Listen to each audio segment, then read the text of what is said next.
एकादशी के अवसर पर श्री रामचंद्र जी का बहुत प्यारा और सुंदर भजन हमारी सखी द्वारा प्रस्तुत किया जा रहा है। देखिएगा और कमेंट में जय श्री राम जरूर लिखिएगा। बोलो श्री कृष्ण कन्हैया लाल की जय।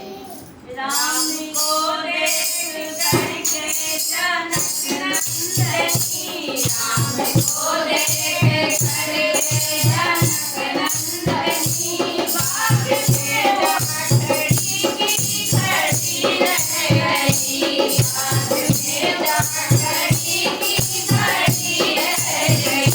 राम को देख करके जनक नंदनी, राम को देख करके जनक नंदनी, बाग से वो खड़ी की खड़ी रह गई, बाग से वो खड़ी की खड़ी रह गई।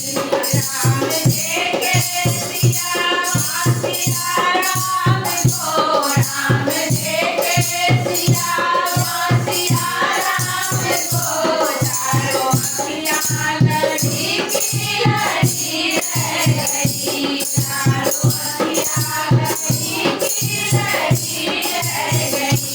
राम को देख करके जनक नंदनी, राम को देख करके जनक नंदनी, बाग से वो खड़ी की खड़ी रह गई, बाग से वो खड़ी की खड़ी रह गई।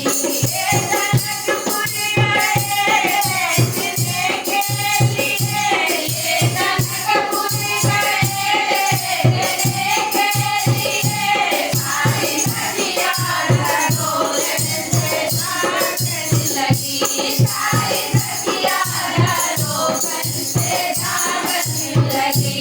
देखते ही नजर मिल गई दोनों की, देखते ही नजर मिल गई दोनों की, दो जहाँ की खड़ी की खड़ी रह गई, दो जहाँ की खड़ी की खड़ी रह गई।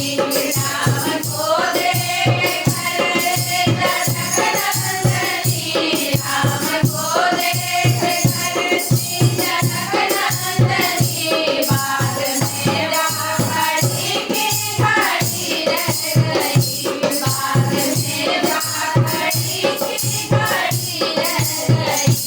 बोली है सखी राम को देख कर, बोली है सखी राम को देख कर, रच गए हैं विधाता ने जोड़ी सुधर, रच गए हैं विधाता ने जोड़ी सुधर। पर धनुष कैसे तोड़ने के बारे कुंवर, पर धनुष कैसे तोड़ने के बारे कुंवर, मन में शंका बनी की बनी रह गई, मन में शंका बनी की बनी रह गई।